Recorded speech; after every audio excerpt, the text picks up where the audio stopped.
Good morning, student. Today we'll study about metals and non-metals. In this chapter, we'll study the topic chemical properties of metals.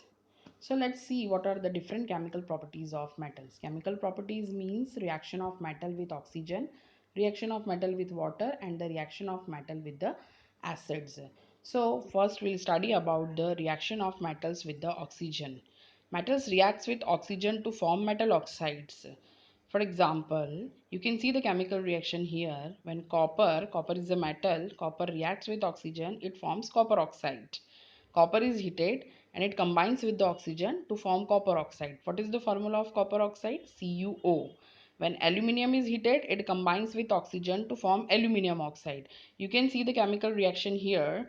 Aluminium Al, when reacts with oxygen O2, it gives Al2O3, which is the oxide of aluminium. So, when these metals reacts with oxygen, it forms their respective oxides. These oxides generally basic in nature and called basic oxides because they react with water to form bases. Why these are called basic oxides? Because when these oxides reacts with water, they form their respective hydroxides, and you know very well hydroxides are basic in nature. So some examples are given here. When sodium reacts with oxygen, it forms sodium oxide, and further when this sodium oxide reacts with water, it forms sodium hydroxide. Such as potassium, when reacts with oxygen, form potassium oxide, and when this potassium oxide reacts with water, it forms potassium hydroxide. And most of the metal oxides are basic in nature, but some of the metal oxides are called amphoteric oxide. Now what is this amphoteric term? Amphoteric means the those metal oxides which shows the acidic as well as the basic properties. So some of the amphoteric oxides are aluminum oxide as well as the zinc oxide. What is the formula of aluminum oxide? Al2O3, and zinc oxide is what? ZnO. These are some examples of amphoteric oxide. So why these are called amphoteric oxides? Because they can react with acid as well as base. Means this oxide shows acidic as well as the basic properties. Both the properties are shown by these oxides. You can see the chemical reaction. In the first reaction, you can see aluminum oxide is reacting with hydrochloric acid and forms aluminium chloride, and water is released out. In the second reaction, aluminium oxide reacts with sodium hydroxide and forms sodium aluminate, and water is released out. So you can see in both the reaction, in first reaction aluminium oxide is reacting with acid, and in the second reaction aluminium oxide is reacting with the base. So when this aluminum oxide reacts with acid, it behaves as base. It shows the basic property. And when this reacts with sodium hydroxide, which is a base, at that time aluminum oxide act as basic acid, means it shows the acidic behavior. And you know very well, when acid and base reacts with each other, it forms salt and the water. So as a result, the salt is formed.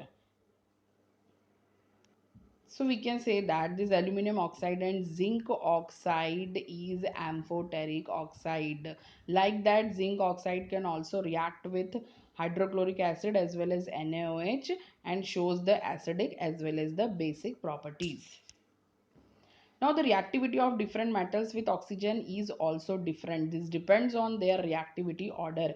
You know the reactivity series very well. In the class at already studied, you have already studied about the reactivity series, and you know about the reactivity series of the metal, which metals are highly reactive and which metals are least reactive. Okay, so potassium is the first metal in the reactivity series. It is the top on the reactivity series. That's why potassium is highly reactive in nature. And the gold, silver, platinum, these metals are at the down of the reactivity series. So these metals are least reactive in nature.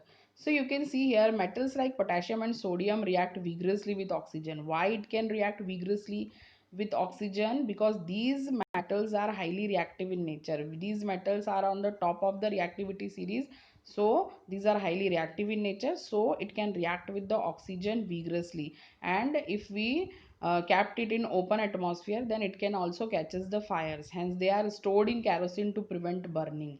We have to store sodium and potassium metal into the kerosene to prevent it from oxidation. Next is magnesium. Magnesium, when magnesium is heated, it forms what their respective magnesium oxide. And when it burns with a bright dazzling flame. Iron is heated, it glows brightly. And when copper is heated, it does not burn, but it forms a black coating of copper oxide on it. And silver and gold does not react with oxygen even at high temperature. Why? Because the silver and gold are least reactive metals. Some metals like magnesium, aluminium, zinc, lead forms an oxide layer over it, which prevent further oxidation. They are called self-protecting metals. So why these magnesium, aluminum, zinc, lead are called self-protecting metals? Because these have tendency to form an oxide layer on it, and once the oxide layer is formed on it, it cannot react further with the oxygen, water, or any kind of acid. So these are now passive in nature, these are now non-reactive in nature. So these are called what? Self-protecting metals. Next, we'll see reaction with the water. When metals react with water to form metal oxides or metal hydroxides, and the hydrogen gas is released out. This is the general reaction of metal with the water. So remember, when any metal reacts with the water, it forms their respective hydroxide and hydrogen gas is released out. So you can see some reactions are here. When sodium reacts with water, it forms sodium hydroxide and hydrogen gas is released out. When potassium reacts with water, it forms potassium hydroxide and hydrogen gas is released out. You can see the formula is, the formula of sodium hydroxide is NaOH, the formula of potassium hydroxide is KOH. When calcium reacts with water, it forms their respective calcium hydroxide and it releases hydrogen gas. When aluminium reacts with water, it forms aluminium oxide, that is Al2O3, and hydrogen gas is released out. And when iron reacts with water, it forms iron oxide, because iron is not as much reactive in the water. So the reactivity of different metals is also different with the water.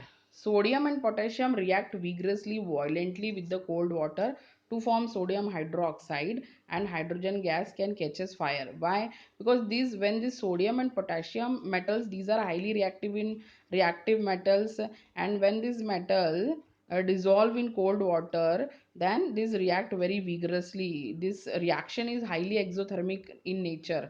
Exothermic in nature means enormous amount of heat is released out when sodium and potassium reacts with the cold water. As calcium reacts less violently with water to form calcium hydroxide and water and does not catches fire. Magnesium can react with the hot water. Magnesium cannot react with the cold water. Magnesium can react with the hot water and forms magnesium hydroxide, and it releases hydrogen gas. Some metals like aluminium, iron, and zinc react only with steam to form the metal oxides and hydrogen oxides. So these are some common metals like aluminium, iron, and zinc. These are less reactive metal as compared to the sodium, potassium, calcium, as well as the magnesium. So these aluminium, iron, and zinc cannot react with the cold as well as with the hot water. This can react with the steam because the temperature of steam is more than the hot water. Metals like lead, copper, silver, and gold do not react with water at all. Why these metals do not react with water? Copper, silver, gold, and platinum. Because these metals are called noble metals and these are the non-reactive metals. So it cannot react with the water. So you can see here, this is the order of reactivity of different metals with the water. The reactivity of metals with water and oxygen is also depend on their reactivity series, on their reactivity order, which is given in the reactivity series. Now we'll see the reaction of metals with the acids. Acids, dilute acids are also there and concentrated acids are also there. When metals reacts with dilute acid, it forms their respective salts and releases hydrogen gas. As you can see here, when magnesium reacts with hydrochloric acid, it forms magnesium chloride and hydrogen gas is released out. When aluminium reacts with acid, it forms their respective metal salts and hydrogen gas is released out. Okay, so these are some common chemical reactions are given here, and from these chemical reactions we can know when acid reacts with the metal, it form their respective salts, and which gas is released out? Hydrogen gas is released out. How can we detect the presence of hydrogen? We can detect the presence of hydrogen when we burn the hydrogen, it burns with the pop sound. Okay, so this shows the presence of hydrogen. So when metal reacts with any of the acid, whether it is hydrochloric acid or it is nitric acid or it is sulfuric acid, it releases the hydrogen gas. It forms their respective salt and releases the hydrogen gas. For example, when zinc reacts with sulfuric acid, that is H2SO4, so zinc form what? Zinc sulfate, and hydrogen gas is released out. Okay. And when iron reacts with hydrochloric acid, it forms iron chloride and hydrogen gas is released out. So it depends on which kind of acids is this. Okay. So whatever the acid is there, whether it is sulfuric acid, nitric acid or hydrochloric acid, when these metals reacts with the acid, it forms their respective salt and it releases what? Hydrogen gas. Now the reactivity varies from metal to metal. For the above metal, the decreasing order of reactivity is what? Magnesium is the most reactive metal towards the acid and the iron is the least reactive metal towards the acid. This also depends on the reactivity series of the metal. And several other metals are there like copper, silver, gold, do not react with dilute acids. Why? The same reason is there, because these are less reactive metals. Hydrogen gas is not evolved when metal react with nitric acid. Now there is one exception. What is that exception? When these metals, magnesium, aluminum, zinc and iron, when this reacts with nitric acid, these metals do not evolve the hydrogen gas. Why? Instead of hydrogen gas, when these metals reacts with the nitric acid, it releases the water.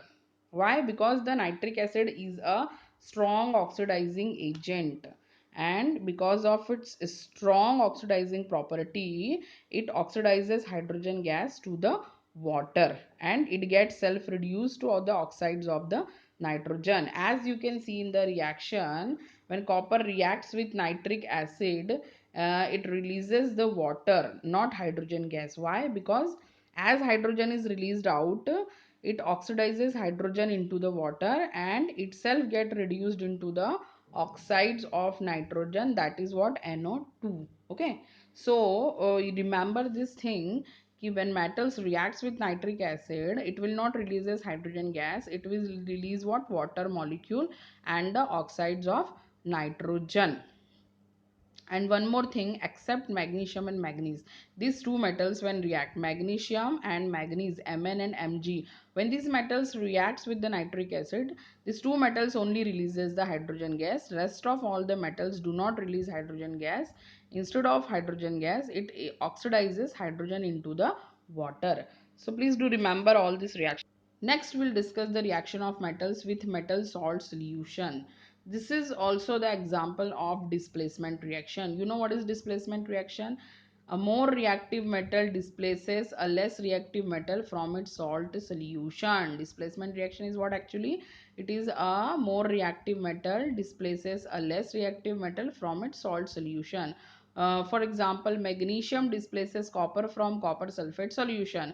You can see in the following figure, there are two test tube. In one test tube, copper sulfate, blue color of copper sulfate solution is there, and in this blue color of copper sulfate solution, when we are pouring magnesium powder, then after some time what you will observe? You will observe the blue color of solution will get disappear and now the solution will be colorless.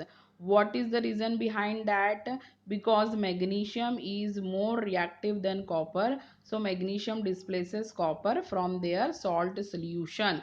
As a result, magnesium sulfate will be formed and copper is